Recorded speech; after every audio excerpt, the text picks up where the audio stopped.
Dear students, I am Dr. Archana Tiwari, Assistant Professor in Business Administration, SPC Government College, Ajmer. The topic of today's discussion is types of coordination. Students, in my earlier lecture, I have already mentioned the meaning of coordination. In short, if we take the meaning of coordination, coordination is regarded as the process of synchronizing and integrating the efforts of individuals and the departments of an organization with a view to attain the organization's goals efficiently and effectively. और अगर हम दूसरे शब्दों में कहें तो ये कह सकते हैं इसको एक आर्ट माना जा सकता है जो कि हार्मनी या एक एफर्ट्स का ऑर्डरली पैटर्न है किसी भी संस्था के उद्देश्यों को प्राप्त करने का। तो एक प्रोसेस हम इसे कह सकते हैं जिसके द्वारा किसी भी मैनेजर के द्वारा अलग अलग अप्रोचेस को फॉलो करते हुए टाइमली एफर्ट किया जा सकते हैं, एक दूसरे के साथ में सहयोग प्राप्त करते हुए इंडिविजुअल गोल्स को ऑर्गेनाइजेशनल गोल्स में बदलने की प्रक्रिया को हम कोऑर्डिनेशन कह सकते हैं। साथ ही साथ हमने इसके फीचर्स या नेचर भी देखा था कि एक मैनेजरियल रिस्पॉन्सिबिलिटी के रूप में इसको फॉलो किया जा सकता है। इसके एफर्ट्स डेलिबरेट होते हैं जो कि रिजल्ट प्रदान करते हैं। इसको हम एक लगातार चलने वाली प्रक्रिया के रूप में भी परिभाषित कर सकते हैं, मीन्स एक कंटिन्यूस प्रोसेस इसको हम मान सकते हैं। और कॉपरेशन से डेफिनेटली ये अलग है, यूनिवर्सल प्रोसेस है। Self coordination is not substitute for coordination. Self coordination किया जा सकता है लेकिन यहाँ पर ग्रुप एफर्ट्स भी प्राप्त करना ज़रूरी है। तो इस तरह से हम देख सकते हैं कि कोऑर्डिनेशन को हम प्रबंध का सार मानते हैं। It is the essence of management. Process है लेकिन सार के रूप में ये कार्य करता है और सारी जितनी क्रियाएँ हैं मैनेजमेंट की उनके साथ में ये जुड़ा हुआ हो सकता है। तो आज का जो हमारा टॉपिक है वो टाइप्स ऑफ कोऑर्डिनेशन है। मेनली हम दो ब्रॉड कैटेगरीज में इसके टाइप्स को बांट सकते हैं। पहला आता है आंतरिक कोऑर्डिनेशन यानी कि इंटरनल कोऑर्डिनेशन, और दूसरा हो सकता है एक्सटर्नल कोऑर्डिनेशन यानी कि बाह्य कोऑर्डिनेशन। तो पहला हम पार्ट देखते हैं इंटरनल कोऑर्डिनेशन। तो coordination between different divisions, departments, sections, units, branches, etc. of an organization is called the internal coordination। यानी कि आंतरिक समन्वय क्या है? जब समन्वय किस किस के बीच में हो, विभागों के बीच में हो, डिविजन्स के बीच में हो, सेक्शंस के बीच में हो, अलग अलग यूनिट्स के मध्य हो, या अगर कंपनी की ब्रांचेस चल रही हैं, डिपार्टमेंट की ब्रांचेस चल रही हैं तो उनके मध्य हो, तो उसे हम इंटरनल कोऑर्डिनेशन कर सकते हैं। In this coordination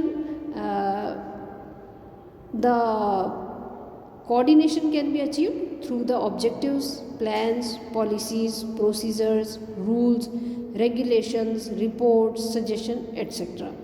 Such coordination may again be classified into the following सब कैटेगरीज। अलग अलग कैटेगरीज में कैसे बांट सकते हैं हम इंटरनल कोऑर्डिनेशन को? पहला आता है वर्टिकल और दूसरा आता है हॉरिजॉन्टल।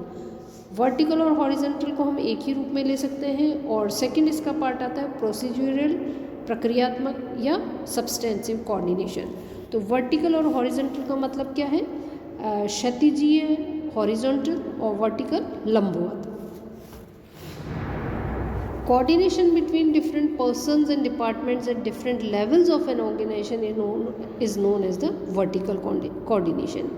यानी कि जो लंबवत समन्वय है वो क्या है? अलग अलग व्यक्तियों के बीच में या डिपार्टमेंट्स के बीच में अलग अलग लेवल्स पर यदि किया जाता है।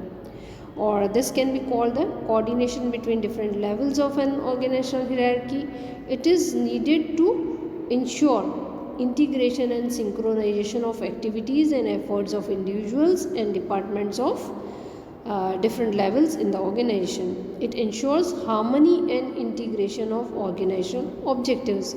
वर्टिकल यानी कि लंबवत, ऊपर से नीचे की ओर चलने वाला। And it is possible through delegation of authority and with direction and control of activities by the superior.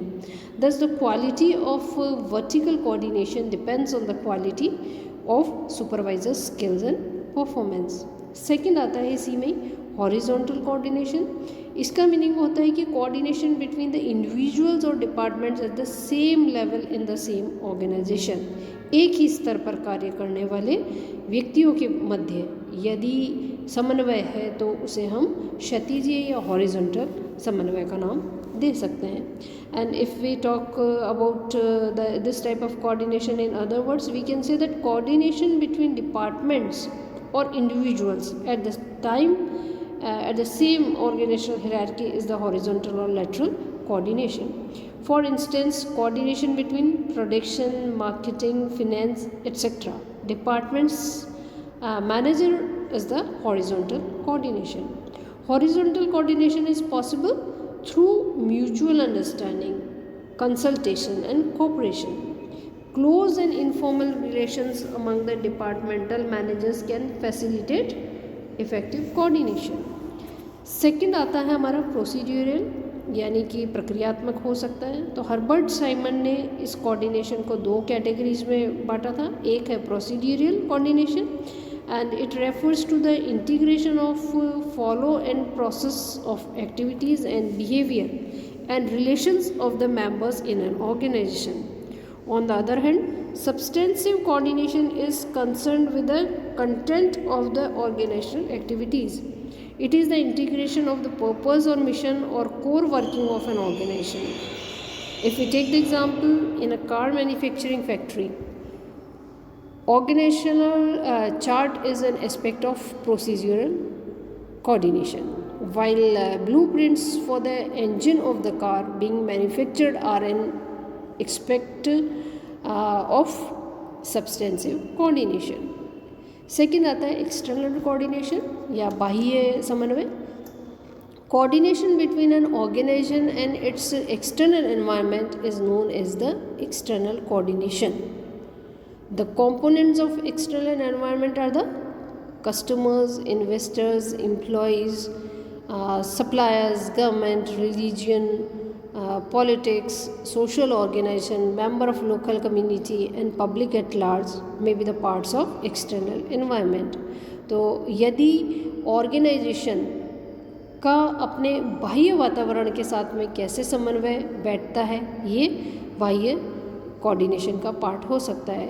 इसके पार्ट्स हो सकते हैं सप्लायर्स, सरकार, धार्मिक संस्थाएं, इन्वेस्टर्स, ग्राहक, social organizations, member of local community आदि.